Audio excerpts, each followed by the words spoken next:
Hey guys, ಎಲ್ಲರಿಗೂ ನಮಸ್ಕಾರ. ಇವತ್ತಿನ ಒಂದು ವಿಡಿಯೋದಲ್ಲಿ KCET ವಿದ್ಯಾರ್ಥಿಗಳು ತುಂಬಾ ಜನ ಕೇಳ್ತಿರುವಂಥದ್ದು ಏನಪ್ಪಾ ಅಂದ್ರೆ ಯಾವಾಗ ನಮ್ಮ ಒಂದು ರಿಸಲ್ಟ್ ಅನ್ನುವಂಥದ್ದು ಅನೌನ್ಸ್ಮೆಂಟ್ ಆಗುತ್ತೆ ಅಂತ ಹೇಳ್ಬಿಟ್ಟು. ಸೊ ಇವತ್ತಿನ ಒಂದು ವಿಡಿಯೋದಲ್ಲಿ ಕ್ಲಾರಿಟಿ ಕೊಡ್ತೀನಿ. ಇನ್ನ ಚಾನಲ್ಗೆ ಸಬ್ಸ್ಕ್ರೈಬ್ ಮಾಡ್ಕೊಂಡಿಲ್ಲ ಅಂದ್ರೆ ಸಬ್ಸ್ಕ್ರೈಬ್ ಮಾಡ್ಕೊಂಡು ಪಕ್ಕದಲ್ಲಿರುವಂಥ ಒಂದು ಬೆಲ್ ಐಕಾನ್ ಕ್ಲಿಕ್ ಮಾಡೋದು ಮರಿಬೇಡಿ.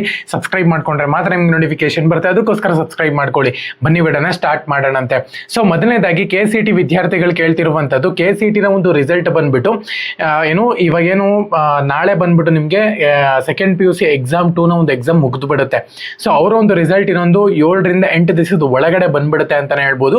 ಸೊ ಅದಾದ್ಮೇಲೆ ಇನ್ನೊಂದು 10 ದಿವಸದ ಒಳಗಡೆ ನಾವು KCET ನ ಒಂದು ರಿಸಲ್ಟ್ ಎಕ್ಸ್ಪೆಕ್ಟ್ ಮಾಡ್ಬೋದಾ ಅಂತ ಹೇಳ್ಬಿಟ್ಟು ತುಂಬಾ ಜನ ಕೇಳ್ತಿದ್ದಾರೆ. ಸೊ ಆಕ್ಚುಲ್ ಆಗಿ KCET ಎಕ್ಸಾಮ್ ಕಂಪ್ಲೀಟ್ ಆಗಿ ಪ್ರಾಮಾಣಿಕವಾಗಿ ನಡೆದಿದೆ ಅಂತಾನೆ ಹೇಳ್ಬೋದು.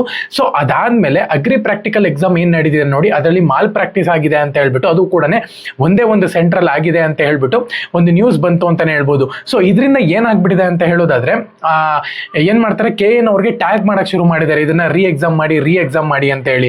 ಸೊ ರೀ ಎಕ್ಸಾಮ್ ಮಾಡೋದು ನಾವಲ್ಲ, ಸೊ ಬೆಂಗಳೂರು ಅಗ್ರಿಕಲ್ಚರ್ ಯೂನಿವರ್ಸಿಟಿನವರು ಮಾಡೋದು, ಅವ್ರನ್ನ ಹೋಗಿ ಕೇಳಿ ಅಂತ ಹೇಳ್ಬಿಟ್ಟು KN ಅವರು ಅಪ್ಡೇಟ್ ಕೊಡ್ತಾನೆ ಇದ್ದಾರೆ. ಸೊ ಇದರಿಂದ ಏನಾಗಿದೆ ಅಂದ್ರೆ ಎಲ್ಲರಿಗೂ ಕೂಡ ಟೆನ್ಷನ್ ಆಗ್ಬಿಟ್ಟಿದೆ.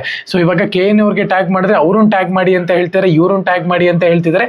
ಮತ್ತೆ ರೀ ಎಕ್ಸಾಮ್ ಮಾಡ್ತಾರ ಅಥವಾ ಏನನ್ನ ಸೊಲ್ಯೂಷನ್ ಕೊಡ್ತಾರ ಇದಕ್ಕೆ ಅಂತ ಹೇಳ್ಬಿಟ್ಟು ಇಬ್ರು ಕಡೆನೂ ಕೂಡ ಟ್ಯಾಗ್ ಮಾಡಿ ಕೇಳ್ತಿದ್ದಾರೆ. ಬಟ್ ಇದಕ್ಕೆ ಏನ್ ಸೊಲ್ಯೂಷನ್ಸ್ ಸಿಗುತ್ತೋ ಇಲ್ವೋ ಅದಂತೂ ಗೊತ್ತಿಲ್ಲ. ಸೊ ಮತ್ತೆ ಇನ್ನೊಂದೇನಪ್ಪಾ ಅಂದ್ರೆ ನನ್ನ ಪ್ರಕಾರ ಇದು ಒಂದ್ ಸೆಂಟ್ರಲ್ ನಡೆದಿರೋದ್ರಿಂದ ತುಂಬಾ ಜನ ಫೋರ್ಸ್ ಮಾಡಿದ್ರೆ ಆ ಸೆಂಟರ್ ಮಾತ್ರ ನಿಮ್ಗೆ, ಆ ಒಂದು ಸೆಂಟರ್ ವಿದ್ಯಾರ್ಥಿಗಳಿಗೆ ಮಾತ್ರನೇ ರೀ ಎಕ್ಸಾಮ್ ಮಾಡೋ ಚಾನ್ಸಸ್ ತುಂಬಾ ಜಾಸ್ತಿ ಇರುತ್ತೆ. ಯಾಕಂದ್ರೆ ಅದೊಂದೇ ಸೆಂಟರ್ ನಲ್ಲಿ ಸ್ವಲ್ಪ ಜಾಸ್ತಿ ಮಾರ್ಕ್ಸ್ ಬಂದಿರುವಂತದ್ದು.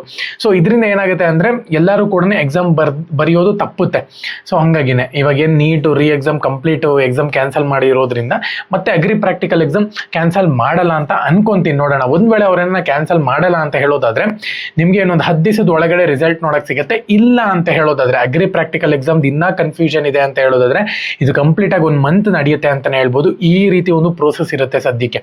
ಸೊ ನಿಮ್ಗೆ ಅಗ್ರಿ ಪ್ರಾಕ್ಟಿಕಲ್ ಎಕ್ಸಾಮ್ ರೀ ಎಕ್ಸಾಮ್ ಮಾಡಬೇಕಾ ಇಲ್ವಾ ಅಂತ ಹೇಳ್ಬಿಟ್ಟು ಕಮೆಂಟ್ಸ್ ಅಲ್ಲಿ ತಿಳಿಸಿ. ಇನ್ನ ಚಾನಲ್ಗೆ ಸಬ್ಸ್ಕ್ರೈಬ್ ಮಾಡ್ಕೊಂಡಿಲ್ಲ ಅಂದ್ರೆ ಸಬ್ಸ್ಕ್ರೈಬ್ ಮಾಡ್ಕೊಂಡು ಪಕ್ಕದಲ್ಲಿರುವಂತ ಒಂದು ಬೆಲ್ ಐಕಾನ್ ಕ್ಲಿಕ್ ಮಾಡೋದು ಮರಿಬೇಡಿ. ಜೈ ಹಿಂದ್, ವಂದೇ ಮಾತರಂ.